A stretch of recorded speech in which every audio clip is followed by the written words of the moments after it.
Restaurant style chilli chicken বানাতে গেলে কিছু স্পেশাল টিপস আর ট্রিক্স লাগে, যেটা কিন্তু খুব সহজেই আমরা বাড়িতে বানিয়ে ফেলতে পারি ফলো করলে। আর অসাধারণ খেতেও হবে, একদম রেস্টুরেন্ট স্টাইলেই লাগবে। চলুন দেখে নিই কীভাবে আমি আজকে চিলি চিকেনটা বানালাম।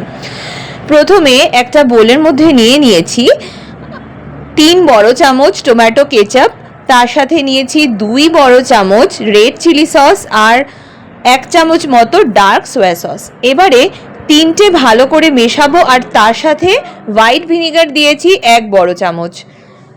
ভালো করে এটা একটা স্পুনের সাহায্যে খুব সুন্দর করে মিশিয়ে নেব।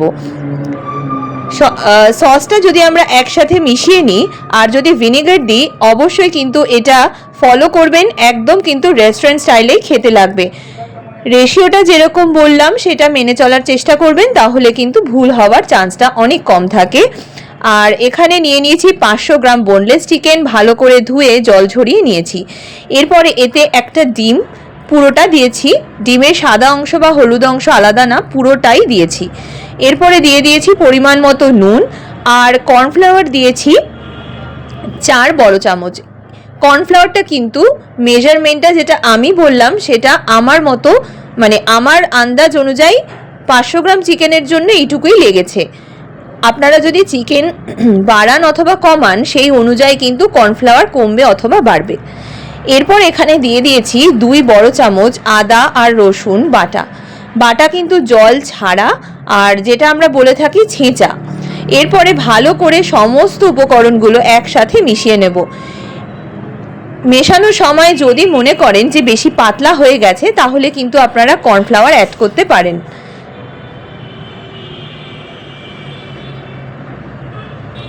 এরপরে কড়াইতে দিয়ে দিয়েছি সাদা তেল গরম হতে, আর মিডিয়াম ফ্লেমে দিয়ে প্রত্যেকটা চিকেন দিয়ে দেব কড়াইয়ের মধ্যে। আর তেল গরম না হলে কিন্তু চিকেনগুলো দেবেন না, তাহলে কিন্তু ভেতরটা কাঁচা থাকবে, বাইরেটা হয়ে যাবে। আর চিলি চিকেন খাওয়ার সময় দেখবেন যে জুসি ভাবটা আসে, বাড়িতে কিন্তু চিলি চিকেন বানাতে গেলে জুসি হয় না। তার জন্য একটা টিপস আপনাদের সাথে শেয়ার করি, এটা কিন্তু পকোড়ার মতো ভাজবেন না, একদম হাই ফ্লেমে দিয়ে মানে খুব ঝটপট করার চেষ্টা করবেন না, তাহলে কিন্তু ভেতরটা কাঁচা থাকবে, পরবর্তীকালে কিন্তু শক্ত হয়ে যাবে যখন এটা আপনি সার্ভ করবেন বা যখন গ্রেভিতে দেবেন। চিকেনগুলো মোটামুটি ব্রাউন হয়ে গেছিল, তখনই আমি তুলে রেখেছি।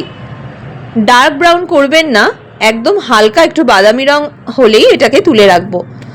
এরপরে আমি কড়াইতে কিন্তু 2 চামচ মতো তেল দিয়েছি, সাদা তেল। বাকি তেলটা পুরোটাই তুলে নিয়েছি। এরপরে 1 চামচ মতো আদা রসুন কুচি করে দিয়ে দিয়েছি। আদাটা আপনারা লম্বা করেও কাটতে পারেন, আমি এটা আদা রসুন একই মাপের কেটেছি। এরপরে কিউব করে কেটে নিয়েছি পেঁয়াজ আর গ্রিন ক্যাপসিকাম দিয়েছি। আর আমার এখানে বেল পেপার কিন্তু রেড পাইনি, তার জন্য আমি এখানে টমেটো ইউজ করেছি, ভেতরের পাল্পটা আলাদা করে ছাড়িয়ে নিয়েছি। আদা রসুনের গন্ধটা বের হতে শুরু করলে তবেই কিন্তু কিউব করে কেটে রাখা পেঁয়াজ আর ক্যাপসিকাম আর টমেটোটা দিয়ে দেবো। টমেটো কমপ্লিটলি অপশনাল, আপনারা চাইলে এটা স্কিপও করতে পারেন। এরপরে দিয়ে দিয়েছি পরিমাণ মতো নুন।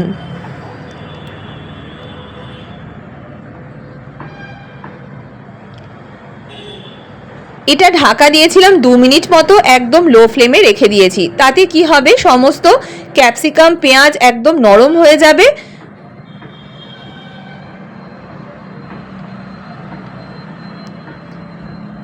ব্যাস, আমার কিন্তু পেঁয়াজ আর ক্যাপসিকাম একদম ডান।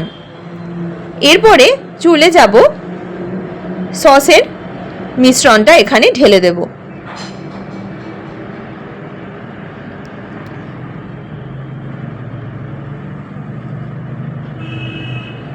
সসটা দেওয়ার পরে কখনোই কিন্তু ফ্লেম হাই করবেন না, যেরকম মিডিয়াম ফ্লেমে বানাচ্ছেন ঠিক সেইভাবেই বানাবেন।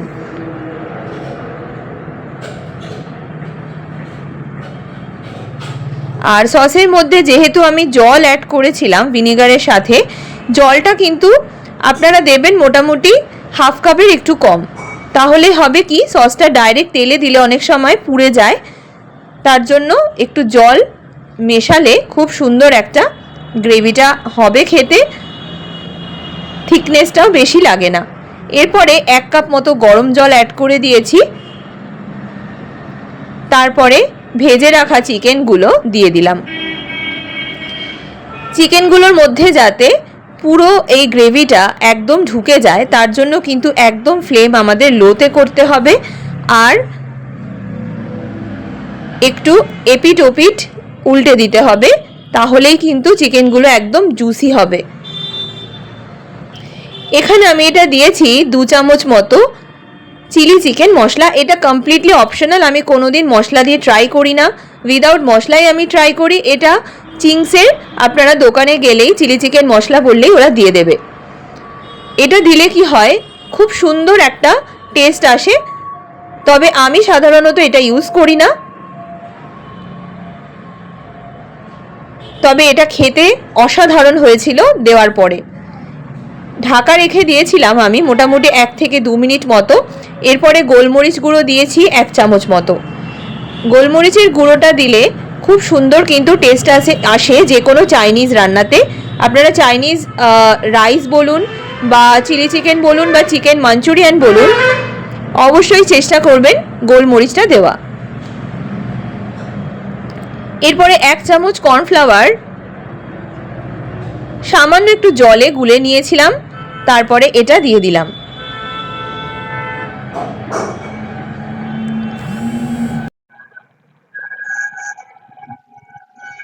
এরপরে এটাকে ভালো করে নাড়াচাড়া করে নিচ্ছি। নাড়াচাড়া করার পরে এখানে আমি দিয়ে দিচ্ছি পেঁয়াজ কলি কুচো করে, একদম শেষে।